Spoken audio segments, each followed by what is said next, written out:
야곱이 브엘세바에서 떠나 하란으로 향하여 가더니 한 곳에 이르러는 해가 진지라.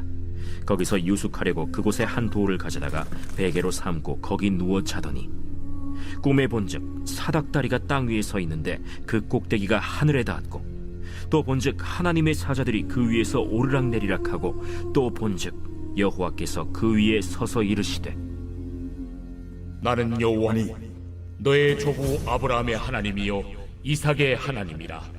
네가 누워있는 땅을 내가 너와 네 자손에게 주리니 네 자손이 땅에 티끌같이 되어 네가 서쪽과 동쪽과 북쪽과 남쪽으로 퍼져나갈지며 땅의 모든 족속이 너와 네 자손으로 말미암아 복을 받으리라. 내가 너와 함께 있어 네가 어디로 가든지 너를 지키며 너를 이끌어 이 땅으로 돌아오게 할지라. 내가 네게 허락한 것을 다 이루기까지 너를 떠나지 아니하리라. 야곱이 잠이 깨어 이르되, 여호와께서 과연 여기 계시거늘 내가 알지 못하였도다. 이에 두려워하여 이르되, 두렵도다. 이곳이야, 이것은 다름 아닌 하나님의 집이요 이는 하늘의 문이로다. 야곱이 아침에 일찍이 일어나 베개로 삼았던 돌을 가져다가 기둥으로 세우고 그 위에 기름을 붓고 그곳 이름을 베델이라 하였더라. 이 성의 옛 이름은 루스더라. 야곱이 서원하여 이르되, 하나님이 나와 함께 계셔서 내가 가는 이 길에서 나를 지키시고 먹을 떡과 입을 옷을 주시어 내가 평안히 아버지 집으로 돌아가게 하시오면 여호와께서 나의 하나님이 되실 것이요 내가 기둥으로 세운 이 돌이 하나님의 집이 될 것이요 하나님께서 내게 주신 모든 것에서 10분의 1을 내가 반드시 하나님께 드리겠나이다. 오늘 여러분이 읽으신 본문은 만약 여러분이 띵크 1대1 훈련에 들어가신다면 2과에서 다루게 될 본문인데요.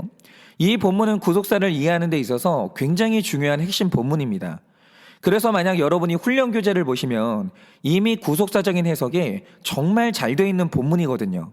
그래서 오늘은 설교를 할 때 3가지 정도를 유념하면서 설교를 할 텐데요. 일단은 미래의 1대1 훈련을 받게 될 여러분을 위해서 교재에 있는 구속사적 해석을 그대로 따라가려고 하고요. 두 번째는 이 본문을 통해 해석된 저의 간증을 중심으로 말씀을 나누고자 합니다. 그리고 마지막 3번째가 가장 중요한데요. 여러분도 오늘 이 설교를 들으시면서 이 본문을 통해 여러분의 인생을 해석해 보시면 너무 좋겠습니다. 자, 그러면 이제 말씀으로 들어가겠습니다. 지금까지 저와 함께 창세기 큐티를 하신 분들은 아시겠지만 여러 가지 우여곡절 끝에 야곱이 장자의 축복을 받게 되면서 마침내 하나님의 뜻이 이루어졌습니다. 그런데 여기서 저는 야곱을 보면서 잘 끝냈다, 마침내 해냈다, 이런 의미로 안도의 한숨을 쉬는 게 아니고요. 너무 안쓰러워서 한숨이 나오는 거예요. 왜냐? 지금 야곱이 장자의 축복을 받았다는 것은 그가 택한 백성으로 낙점을 받은 것이고 그의 인생이 거룩하신 하나님의 손 안으로 들어갔다, 이런 의미거든요. 그러니까 지금 야곱은 구원의 단계에서도 칭의, 다시 말해 하나님의 자녀라는 신분은 갖게 됐어요. 이게 가장 처음 일어나는 일이죠. 정말 이것만 해도 엄청난 일이 일어난 겁니다. 그런데 여기에서 시작되는 문제가 뭐냐? 지금 야곱에게 일어난 상황이 어떤 상황이냐면요, 제가 이틀 전에 마크 트웨인의 왕자와 거지 이야기를 해드렸는데요. 여기서 야곱의 상황이 어떤 상황이냐? 이 마크 트웨인의 소설에서는 거지가 왕이 될 뻔하지만 결국 자기가 살아온 거지 신분으로 돌아가거든요. 그런데 오늘 말씀의 야곱은 영적으로 볼 때 지금까지 거지 신분으로 살아온 것은 소설의 거지와 똑같아요. 그런데 한번 하나님의 자녀로 택함 받은 거지가, 이 죄인이 자기의 예전 신분으로 돌아갈 수 있냐라고 하면 성경에선 그건 불가능해요. 여러분, 하나님의 성품 중에 중요한 것 2가지가 그분은 영원하신 분이고 변함이 없는 분이거든요. 그래서 그분이 내리는 결정 또한 모든 결정이 영원하고 변할 수가 없어요. 하나님의 모든 결정은 영원토록 불가역적입니다. 그런데 오늘 영적인 측면에서 평생 거지로 살던 야곱이 하나님의 자녀로 택함을 받았거든요. 그러면 이 말 뜻이 뭐냐? 이제 야곱은 예전의 모습으로 돌아갈 수가 없는 거예요. 그의 신분은 영원토록 확정이 된 겁니다. 그래서 15절을 보면 하나님이 야곱에게 주시는 약속이 뭡니까? 이렇게 말씀하십니다. 내가 너와 함께 있어 내가 어디로 가든지 너를 지키며 너를 이끌어 이 땅으로 돌아오게 할지라. 내가 내게 허락한 것을 다 이루기까지 너를 떠나지 아니하리라 하신지라 라고 합니다. 뭐죠? 야곱을 향한 하나님의 뜻은 이미 정해졌기 때문에 야곱은 반드시 구원받을 것이고 그것을 이루기까지 하나님은 절대로 쉬거나 야곱을 떠나지 않으신다라는 거예요. 그런데 이렇게 될 때 일어난 일이 뭐겠습니까? 야곱이 지금까지는 거지로 살아왔으나 이제 왕이신 하나님의 자녀가 됐기 때문에 이제 그는 왕의 자녀로 살아야 되는 거예요. 그럼 이제 거지가 왕자가 되는 것인데 이게 그냥 되겠습니까? 그게 아니고요. 이제 오늘 말씀의 시점부터 야곱 안에 있는 모든 죄성이 훈련을 받게 되고 불같은 연단이 시작이 되는 거예요. 그러니까 제가 오늘 말씀을 볼 때 야곱이 안쓰러워서 한숨이 나오는 겁니다. 이제 시작을 하는 거거든요. 자, 그러면 이제 야곱의 성화가 어떻게 진행되는 것인가 이걸 봐야 되는데요. 10절을 보시면 성화를 시작한 야곱에게 제일 먼저 일어난 일이 기록되고 있습니다. 이렇게 기록하고 있죠. 야곱이 브엘세바에서 떠나 하란으로 향하여 가더니 라고 하는데요. 여기서 보게 되는 성화의 가장 첫 단계가 뭡니까? 어딘가에 정착하는 게 아니라 내가 있던 곳에서 떠나는 거예요. 정말 영적으로 볼 때 이 순서가 얼마나 중요한지 모릅니다. 그러면 왜 성화의 시작이 떠나는 겁니까? 여러분이 꼭 기억하셔야 되는 게요. 우리가 믿는 가정에서 태어나 어릴 때부터 말씀 교육을 받는 건 굉장히 중요한 일이고 굉장히 복된 환경이 맞습니다. 그런데 이런 환경에서 태어난다고 저절로 구원을 받나요? 그게 아니라는 거죠. 예를 들어서 도올 김용옥 씨는 대단한 석학이지만 성경을 인본적으로 해석하는 대표적인 분이고요. 십자가의 은혜로 받는 구원을 전면적으로 부정하는 분이거든요. 그래서 이분을 정확히 말하자면 반기독교적인 분이에요. 그런데 이분이 출생한 환경이 어떤지 아십니까? 이분의 부모님들이요, 천안에서 굉장히 존경받는 장로님 가정이에요. 환경 자체가 아주 신실한 환경이라는 거죠. 그런데 이런 가문에서 십자가를 부정하는 사람이 태어난 거예요. 그러니까 여러분, 내가 만나는 환경이 절대적인 구원의 조건은 아니라는 거예요. 누구든지 내 환경에서 예수님을 만나야 구원을 받는 거예요. 그러니까 내가 무당의 자녀로 태어났어도 거기서 예수님을 만나면 구원을 받는 것이고, 내가 우리나라에서 가장 존경받는 목사님의 자녀로 태어났어도 그 환경에서 예수님을 만나지 못하면 구원을 못 받는 거예요. 그런데 우리가 예수님을 만난다고 하면 반드시 어떤 자리에서 예수님을 만납니까? 우리는 100% 죄인이기 때문에 내가 서 있는 죄악의 자리에서 예수님을 만나는 거예요. 예를 들어서 사도 바울은 누구나 인정하는 것처럼 성경에 박식한 사람이었고 누구나 인정하는 경건한 사람이었거든요. 그러니까 사도 바울 자신도 내가 경건하다고 믿었어요. 그런데 그가 어느 날 예수님을 만난 거예요. 그런데 예수님을 만나자 그가 깨달은 게 뭡니까? 그동안 내가 서 있던 자리가 지옥에 갈 수밖에 없는 죄의 자리였다라는 거예요. 그러니까 이런 겁니다. 어떤 사람을 볼 때 나는 평생 의로운 길만 걸어왔다. 도대체 내가 잘못한 게 뭐냐? 이렇게 자기 삶을 주장하시는 분들이 있는데 그 말 뜻이 뭐냐면 내가 아직 예수님을 못 만났다 그 뜻이에요. 그런데 제가 얼마 전에 들은 얘기가 뭔지 아십니까? 최근에 이 평생 신앙생활 하신 분이 다시 예수님을 만났는데 이분이 예수님을 만나자마자 가장 먼저 깨달은 게 뭔지 아세요? 이분이 어릴 때부터 부자였는데 그 집에 식모가 여럿 있을 정도로 부자였다는 겁니다. 그런데 예수님을 만나니까 가장 먼저 기억이 나는 게 뭐냐?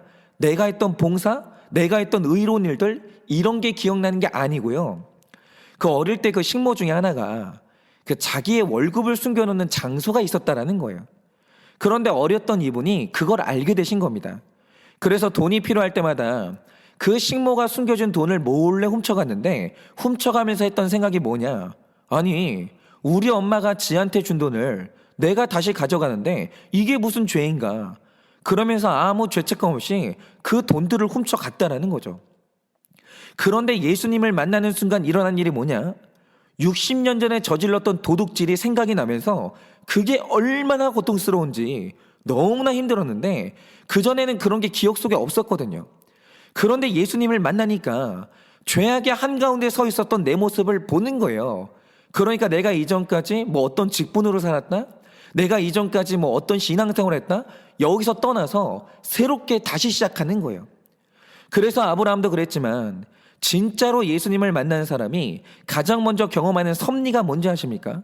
바로 그게 내가 서 있는 자리에서 떠나는 거예요. 이게 문자적으로 몸이 떠나는 적용이 될 수도 있고 마음이 떠나는 적용이 될 수도 있고 내가 평생 옳다고 믿은 이 가치관에서 떠나는 적용이 될 수도 있지만 어쨌든 중요한 게 뭐냐? 내가 한평생 머물렀던 죄의 자리에서 떠나지 않고도 성화가 시작될 수 있냐라고 하면 그거는 불가능해요. 그럴 수가 없는 거예요. 떠나야 시작이 되는 겁니다. 그러니까 언제나 성화의 첫 시작은 내 마음과 몸이 완전히 붙어버린 내 죄의 자리, 중독의 자리에서 떠나는 거예요. 그런데 야곱에게는 바로 그게 브엘세바에서 하란으로 향하여 가더니라는 구절이에요. 그런데 여러분, 특별히 야곱은 브엘세바를 떠나는 게 왜 중요합니까? 우리가 지금까지 본 것처럼 리브가가 했던 모든 행동은 구원을 이루기 위해 했던 행동이 맞아요.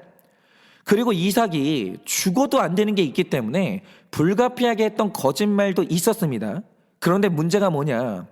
분명히 그 방법 안에는 죄가 섞여 있기 때문에 언젠가는 그 죄를 놓고 회개를 해야 돼요. 하나님은 아무리 좋은 목적이었다 하더라도 그 과정에서 죄가 있었다면 회개를 그냥 눈 감아주는 법이 없습니다. 반드시 회개를 받아내세요. 그런데 리브가도 사람인지라 자신이 했던 행동에 대해서 좋은 의도는 부각하고 자기 행동을 합리화하긴 했지만 성경 어디에도 회개했다는 기록은 없었거든요. 그런데 야곱이 이런 어머니와 계속 애착 관계를 형성하고 있으면 야곱도 회개가 불가능한 거예요. 그래서 야곱이 자신의 부모를 객관적으로 보고 참된 회개의 자리로 나아가야 한다고 할 때 제일 먼저 있어야 되는 게 뭐냐면요, 브엘세바에서 떠나 어머니하고 분리돼야 돼요.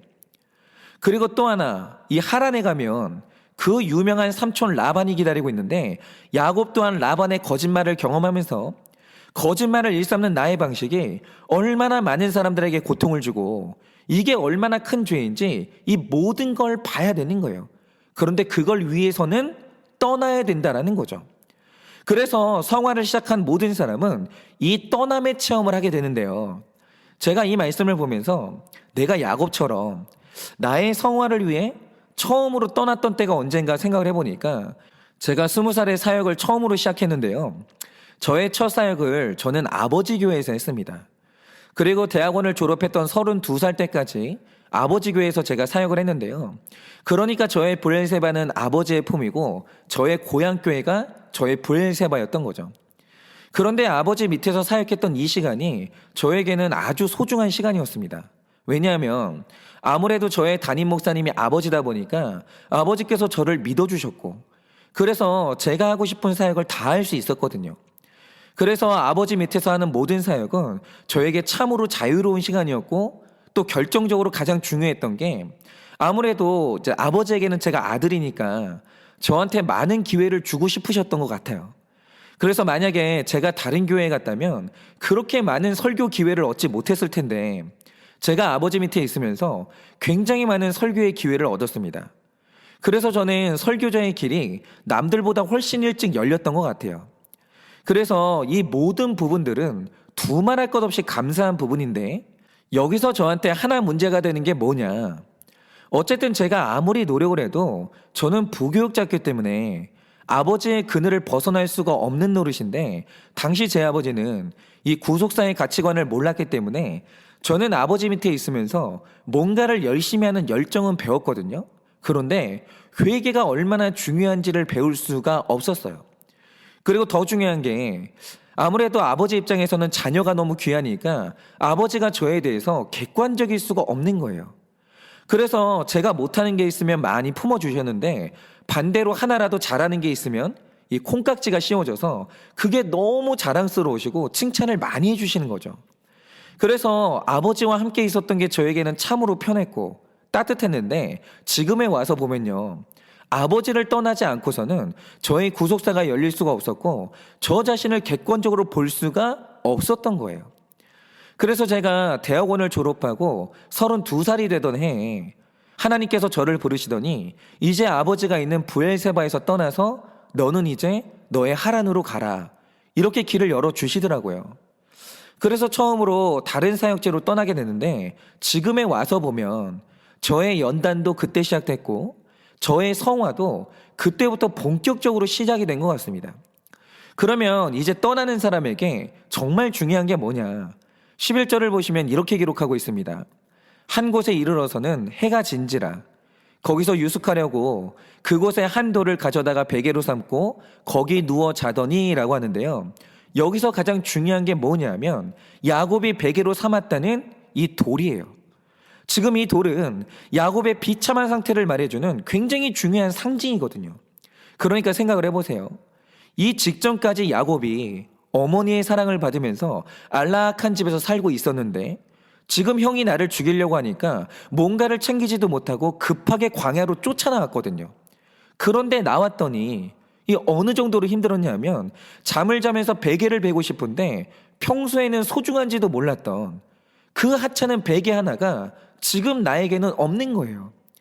그러니까 그 주변에 있던 돌이라도 찾아서 그걸 베고 자보려고 하는데 설마 그 베개가 편하겠습니까? 당연히 아니죠. 이 돌이라는 것은 표면이 일정하지 않고 너무 딱딱하기 때문에 그걸 베고 잠을 자려고 하면 오히려 그게 고통이 되는 거예요. 그러니까 오늘 말씀에 나오는 이 돌베개라는 것은 야곱의 비참한 처지를 말해주는 상징이고 야곱의 처량한 마음을 나타내는 상징물이거든요. 그런데 이 본문에서 나타나는 반전이 뭡니까? 집에서 편안한 베개를 베고 잘 때는 그런 일이 없었는데 고난의 상징인 돌베개를 베자 일어난 일이 뭡니까? 내 인생의 꿈이 열리더니 나를 위해 열심히 일하시는 하나님을 그 꿈에서 만나는 거예요. 바로 이게 중요한데요. 우리 모든 사람의 인생에는 내 고난과 고통을 상징하는 돌베개가 하나씩은 있습니다. 그게 내 부모가 될 수도 있고 나의 돌베개는 환경이 될 수도 있고 나의 돌베개는 배우자가 될 수도 있고 자녀가 될 수 있는데 누구나의 인생에나 나를 눈물나게 하고 철회하게 만드는 돌베개가 있는 거예요. 그런데 나의 익숙한 브엘세바를 떠나서 구속사로 나아가고 회개로 나아갈 때 일어난 일이 뭡니까? 나에게 고통이었던 돌베개가 다시 해석이 되는데 그것이 나를 비참하게 하는 고통이 아니라 하나님이 그것을 통해 내 구원을 이루셨다는 게 해석이 되는 거예요. 고통의 돌베개는 내 구원의 돌베개였던 겁니다. 그러니까 이걸 저한테 적용해 보자면 제가 아버지를 떠날 무렵까지도 절대 저는 해석되지 않는 이 돌베개가 있었는데요. 왜 열심히 하는 우리 아버지 사역에는 안 되는 일만 있나 이거였습니다. 제가 자주 말씀드린 것 같은데요. 지금에 와서 제 아버지를 객관적으로 평가할 때 제가 아버지를 정의할 수 있는 한마디가 뭐냐면요. 제 아버지는 성실과 열심의 끝판입니다. 이게 아버지랑 저랑 굉장히 다른 부분인데요. 저는 어제 말씀드린 에서와 비슷한 기질이 있기 때문에 만약 저에게 어떤 목표가 있는데 그 목표가 성과를 이룬다. 그러면 저는 신바람이 나기 시작하면서 엄청난 기세로 달리기 시작해요. 그러니까 저라는 사람은 뭔가가 잘 될 때는 막을 수가 없습니다. 그런데 만약에 제가 열심히 하는데도 성과가 없고 자꾸 뭔가가 좌절된다. 그러면 저는 완전히 기세가 꺾이면서 우울해지고 저의 감정이 지하 10층까지 내려가는 거예요. 어두워지는 거죠. 그래서 저라는 사람은 열매가 없는데도 변함없이 열심히 하고 성실하게 일하기가 너무 힘든 사람이에요. 그런데 제 아버지는요, 그렇지가 않습니다. 제가 봤던 아버지의 사역은 실패도 있었고 좌절도 많았거든요. 그런데 좌절을 겪으면 그날은 괴로워하지만 다음 날이면 어김없이 일어나서 여전한 방식으로 사역의 자리로 나가시는 거예요. 그래서 제가 봤던 아버지는 성실과 열심의 끝판인데 그 저의 미스터리가 뭐냐면 최선을 다해 열심히 하고 변함없이 성실하게 섬기는데 부응이 안 되는 거예요. 오히려 시간이 지날수록 교회가 너무 어려워지는 겁니다. 그런데 여기에서 저의 두려움이 뭐였냐? 그러면 저에게 이 침체를 해결할 어떤 전략이나 해법이 있었냐고 하면 저한테도 그런 건 없었어요. 그러니까 교회가 한번 침체에 빠지면 그걸 어떻게 해결해야 되는지 저도 도무지 모르겠는 거예요. 그런데 아무것도 모르는 이 상황에서 그러면 내가 아버지보다 더 성실하냐라고 하면 그것도 아니에요. 저는 아버지만큼 성실하지도 않고 열심도 없어요. 그러면 제 아버지보다 뭐 하나 나은 게 없는 내가 목회를 하면 나의 목회 현장에 열매가 있을까? 이걸 생각하면요. 나의 미래가 너무 암담한 거예요. 그래서 제가 사역을 하는 동안 마음 안에 있는 저의 돌베개가 얼마나 무거운지 제 미래만 생각하면 너무나 두렵고 늘 나의 미래는 실패할 거야. 이런 상황들이 늘 상상이 됐거든요. 그런데 이렇게 마음에 고통스러운 돌베개를 가지고 살던 어느 날 12절에 야곱에게 꿈이 열린 것처럼 저에게 구속사의 말씀이 열렸는데 말씀이 열린 날 제가 깨달았던 놀라운 사실이 뭔지 아십니까? 자, 12절을 보면 꿈의 내용이 있는데 그 내용이 뭡니까? 땅에서 하늘까지 닿는 사다리가 하나 세워져 있는데 그 사다리로 천사들이 오르락 내리락 하면서 정말 열심히 일하고 있는 거예요. 그런데 이런 환상이 보이는 중에 13절을 보면 하나님이 하시는 말씀이 뭡니까? 네가 누워있는 이 땅, 다시 말해 사다리가 세워진 이 땅을 내가 너와 내 자손에게 주겠다라는 거예요. 그러면 이 환상을 구속사적으로 해석해보자 이거죠. 여기서 이 땅은 사람을 상징하고 하늘은 하나님을 상징하는데 여기서 사람과 하나님을 이어주는 사다리가 생겼어요. 그러면 이 사다리로 하나님이 일하시는 거거든요. 그러면 사람과 하나님 사이를 이어주고 있는 이 사다리의 정체가 뭐겠습니까? 여러분 성경에서 사람과 하나님 사이를 연결하는 이 사다리의 역할을 하는 것 딱 하나밖에 없는데 바로 그게 예수 그리스도의 십자가예요. 그런데 이 십자가가 내가 서 있는 땅, 다시 말해 내 마음에 세워진다는 말의 뜻이 뭐겠습니까? 하나님의 구속사는 그 목적이 딱 하나인데요. 그거는 나를 통해 엄청난 나라를 세우는 것도 아니고 대단한 교회를 세우는 것도 아니고 내가 이름을 날리는 것도 아니에요. 하나님이 나를 향해서 가지신 딱 하나의 비전은 내 마음에 십자가를 세우는 건데 이 말 뜻이 뭐겠습니까? 내 죄악된 자아가 죽어지고 내가 정결해지는 것, 바로 그게 예수님의 최종 목표인 거예요. 내가 회개하는 것. 여러분 나만 잘 죽어서 순종하면 하나님이 나를 이끄실 것이고요, 하나님이 일하실 것이고 하나님은 반드시 복 주십니다. 나를 하나님께 맡기면 그 다음부터 하나님이 일하시는 거예요. 왜요? 십자가가 세워진 곳에는 하나님이 열심히 일하시기 때문에 그렇게 될 수밖에 없어요. 바로 이게 나를 향한 하나님의 뜻인데 그동안 제가 가진 비전이 뭐였냐? 나는 어떻게 하면 사람들한테 인정받지? 어떻게 하면 내가 맞는 교회가 성장할 수 있지? 이런 식으로 십자가를 세우는 게 아니라 내 인생의 금자탑을 세우고 내 비석을 세우려고 하니까 날마다 인생의 두려움이 몰려오고 하나님이 일하실 수가 없었는데 저로 하여금 인생은 내 힘과 능력이 아니라 오직 하나님의 은혜로만 될 수 있다는 걸 가르쳐주는 가장 소중한 돌베개가 뭐였냐? 바로 그게 아버지의 힘든 인생이었던 거예요. 여러분 저는요 힘과 능력으로 아무리 노력해도 잘 되지 않는 이 아버지의 인생을 보면서 부정적인 걸 본 게 아니라 하나님의 은혜가 없으면 어떤 인생도 성공으로 나아갈 수 없구나, 이게 마음에 새겨진 거예요. 여러분 아버지의 인생이라는 그 돌베개는 내 인생의 두려움과 고통이 아니라 내 교만을 꺾고 하나님만 의지하게 하는 나의 십자가였던 거예요. 그런데 말씀을 통해서 나의 돌베개가 해석되고 나니까 내가 인생에서 붙들어야 될 게 뭐고 가야 될 길이 뭔지가 너무 분명해지는 거예요.